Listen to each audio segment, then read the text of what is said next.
नमस्कार मित्रांनो, जय जिजाऊ. तुमचं पुन्हा एकदा स्वागत #द स्वराज कांतरोळ शोमध्ये. तर मित्रांनो, आज आपण चर्चा करणार आहोत बॉयकॉट चायना ह्या विषयावर. तर मित्रांनो, बॉयकॉट चायना हा जो एक भूत असतो, हा त्यांच्या डोक्यावर आजच नाही आहे मित्रांनो.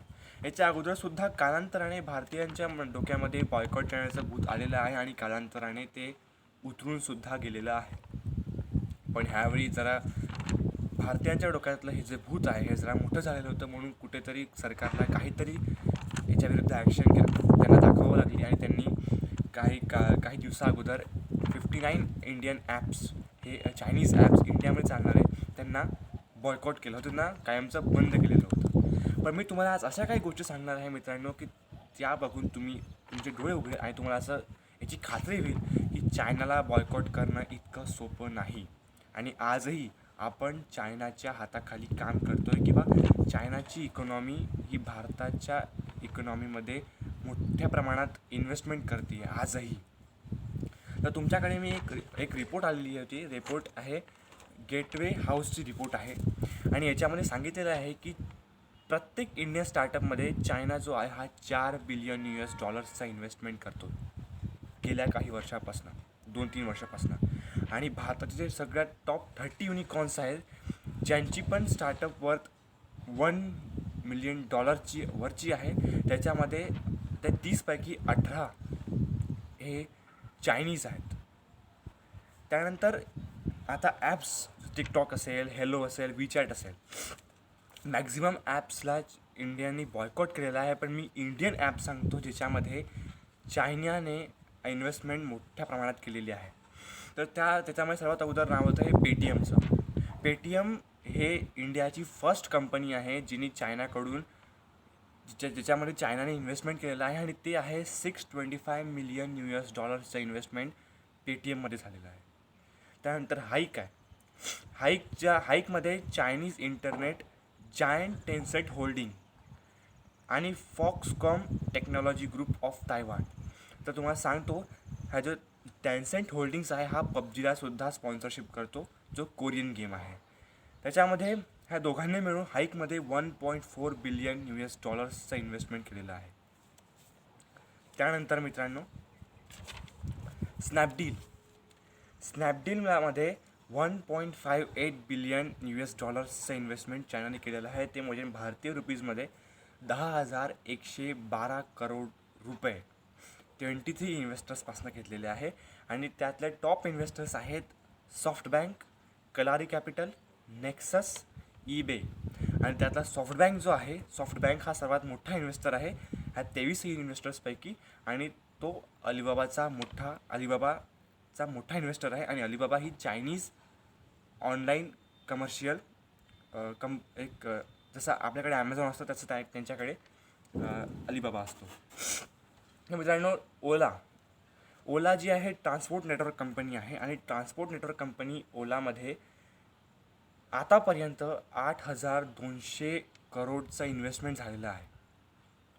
त्याच्यामध्ये बाकी इतर देशाचे लोकंसुद्धा आहेत, पण चायनीज कार ॲप कंपनी यांनी सर्वात मोठं इन्व्हेस्टमेंट केलेलं आहे. त्यानंतर दीदी चुईंग ही सुद्धा चायनीज कंपनी आहे. यांनीसुद्धा मोठ्या प्रमाणात त्याच्यामध्ये इन्व्हेस्टमेंट केलेलं आहे. आणि आतापर्यंत जे 8,200 करोड आहेत त्याच्यामधले 21 इन्व्हेस्टर्सनी याच्यामध्ये इन्व्हेस्ट केलेला आहे. पुढे मित्रांनो, गोआयबिबो हा जो इंडियाचा सर्वात मोठा ट्रॅव्हल एजन्सी कंपनी आहे. त्याच्यामध्ये मेक माय ट्रिप येत आहेत, रेड बस येत आहे, राईड येत आहे. ह्या सर्वांमध्ये नॅपर्स आणि टॅन्संटने 9 आणि 91% रिस्पेक्टिव्हली याच्यामध्ये इन्व्हेस्ट केलेले आहे.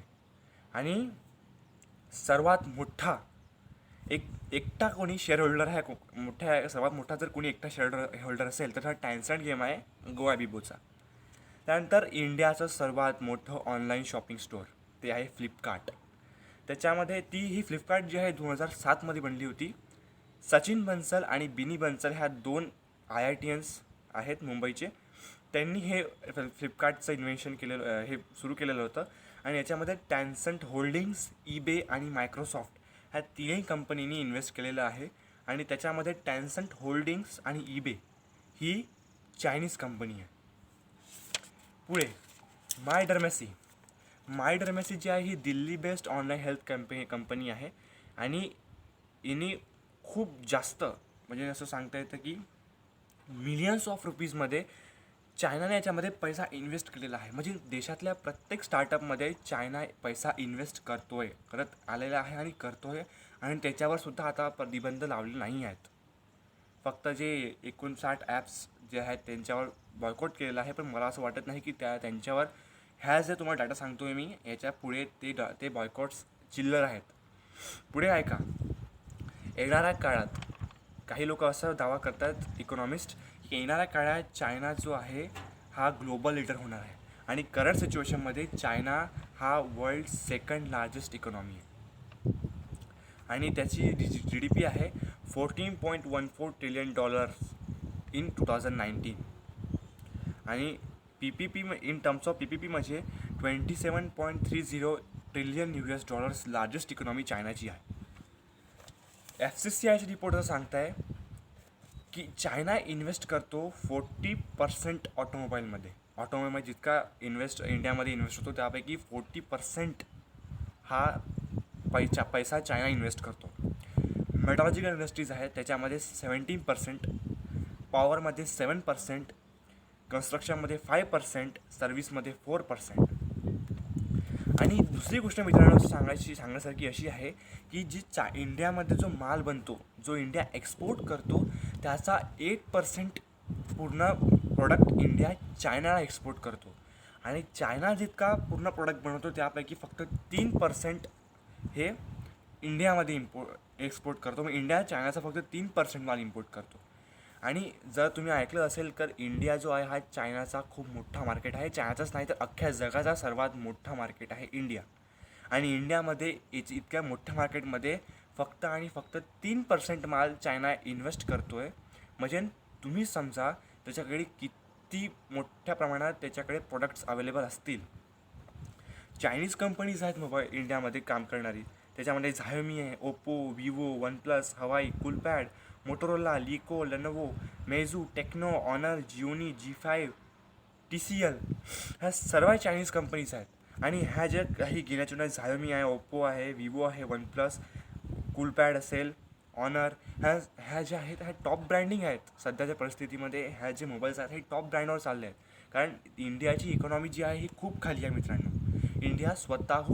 इंडियन गव्हर्नमेंट इतकी सक्षम नाही आहे की ती स्वतः इतका पैसा इन्व्हेस्ट करेल कुठल्या गोष्टीमध्ये आणि स्वतःहून ती गोष्ट उभारेल. ही दुसऱ्यांसोबत टायअप करून ती गोष्ट ती एखादी स्कीम काढताय, एखादं काही नवीन कोणता प्रोग्राम करताय त्याच्यामध्ये ते दुसऱ्या माणसांना सहभाग घेऊन ही माणसं इंडियन गव्हर्नमेंट दोघांचा टायअप करून ही इंडियन गव्हर्नमेंट कुठलीही नवीन मोहीम राबवतो आहे देशामध्ये. आणि याच्यामुळे काय होतं आहे की आता ह्या ज्या कंपन्याज आहेत ह्या प्रायव्हेट कंपन्याज आहेत आणि ह्या प्रायव्हेट कंपन्या काय बघतील सर्वात अगोदर हे लोक ज्या ट्रेंडिंग आहेत किंवा ज्या पॉप्युलर वस्तू आहेत त्याच्यावर सपोज अगर रेल्वे रूट्समध्ये अगर यांचं भागीदारी ठरली तर प्रायव्हेट कंपनीज तर इतक्या दानशूर नाही आहेत. कारण ज्या त्या दानशूर असतात इतक्या पैशावर त्या झाल्या नसत्या.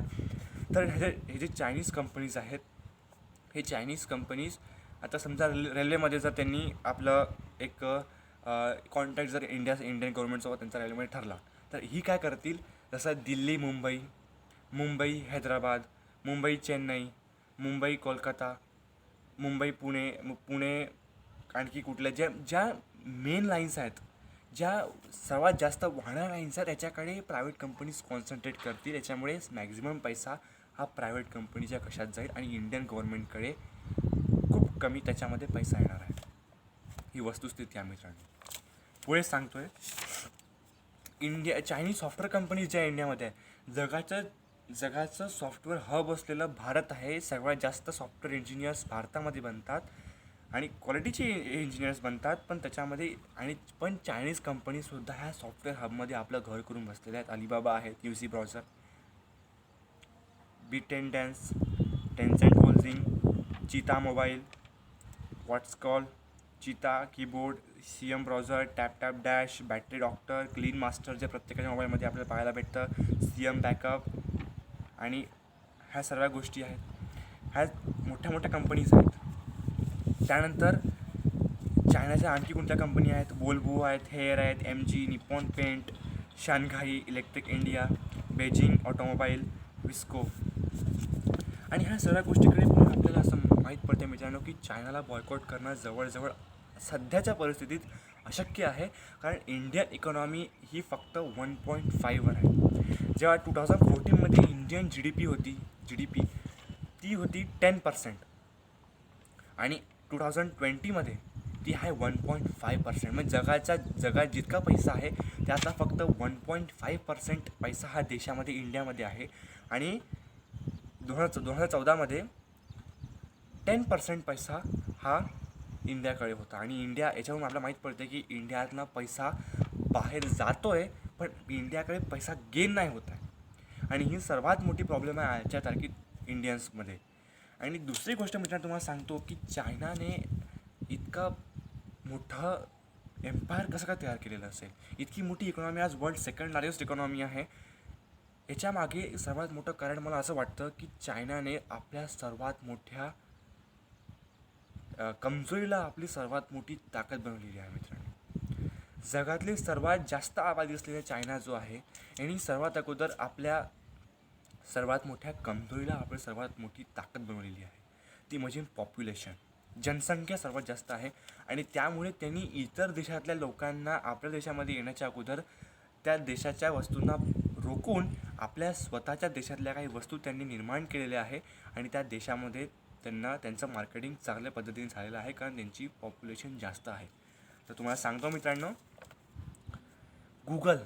गुगल हे जगभरात पसरलेलं आहे, सर्च इंजिन गुगल. पण चायनाने गुगलला एंट्री होऊ दिली नाही आपल्या चायनामध्ये, आणि बायडू बिंग नावाचं सर्च इंजिन त्यांनी काढलेलं आहे. गुगल मॅप्सच्या जागे बायडू मॅप्स काढलेलं आहे. व्हॉट्सॲपच्या जागे व्हॉट्सचॅट काढलेलं आहे. यूट्यूबच्या जागे टोडू योकू काढलेलं आहे. स्पॉटिफायच्या जागे क्यू म्युझिक काढलेलं आहे. टिंडरच्या जागेवर टॅन काढलेलं आहे. इंस्टाग्रामच्या जागेवर झायोंगसी हा ॲप काढलेला आहे.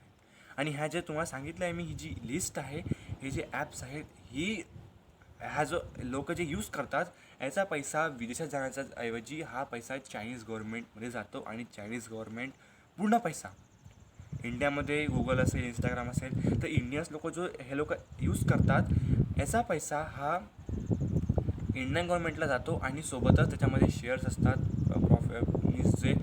जे यांच्यामध्ये इन्कम येतात त्यातला मॅक्झिमम भाग हा विदेशात जातो, प्रायव्हेट कंपनीजकडे जातो.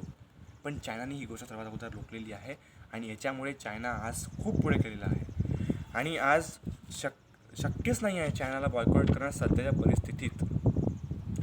मी तर इकॉनॉमिस्ट नाही आहे, पण ज्या दृष्टीने मी बघितलेलं आहे, ह्या सगळ्या परिस्थितीचं मी अनुकरण केलेलं आहे. आणि याच्यामध्ये एकच निष्कर्ष ठरतो की देशाला जर येणारा काळ आपलं चायनाला खरंच बॉयकॉट करायचं आहे आणि देशाला स्वतःच्या पायावर भक्कमपणे उभं करायचं आहे, तर सर्वात अगोदर आपल्याला आपली इकॉनॉमी वाढवावी लागेल. आणि त्याच्यामागे त्याची स्थितीसुद्धा तुम्हाला सांगतोय. BSNL विकला गेलेला आहे. LIC कंगाल होत आहे. रेल्वेज प्रायव्हेटाईज करण्याच्या याच्यावर आहे. इंडियन एअरपोर्ट्स विकल्या गेलेल्या आहेत. इंडियन सीपोर्ट्स विकल्या गेलेल्या आहेत. इंडियाकडे आपलं असं म्हणण्यासारखं काहीच नाही आहे. दुसरी गोष्ट, जुलै 2018चा असं रिपोर्ट सांगते स्टँडिंग कमिटी ऑन कॉमर्समध्ये की 2007 आणि 2008मध्ये जो इंडिया आणि चायनामधला जो यांच्यामध्ये ट्रेड होता, तो $38 बिलियन US डॉलर्सचा होता. आणि 2017-18मध्ये तो झालेला आहे $89.6 बिलियन US. चायना आपला माल भारतात पाठवतो $50 बिलियन US, आणि इंडिया चायनामध्ये माल पाठवतो फक्त $2.5 बिलियन US. याच्याने आपल्याला माहीत आहे की आपल्या देशामध्ये फक्त पैसा बाहेर चाललेला आहे, पण देशाच्या अंदर पैसा येत नाही आहे. याच्यामुळे देशाची इकॉनॉमी ढासळत आहे. आणि आजही देशातल्या बहुसंख्य लोकांना याची कल्पना नाही. चायनाला रोखणं सध्या, मी वारंवार सांगतोय, सध्या तर अशक्य आहे. पण जर रोखायचंच असेल तर सर्वात अगोदर आपल्या देशाचा विचार करा, आपली इकॉनॉमी मोठी करा आणि त्यानंतरच आपण कुठेतरी चायनाला बॉयकॉट करू शकतो. इतकंच बोलून संपवतो आहे. धन्यवाद. पुन्हा एकदा भेटूया एक नवीन विषय घेऊन. #The Swaraj control show. तिथपर्यंत धन्यवाद.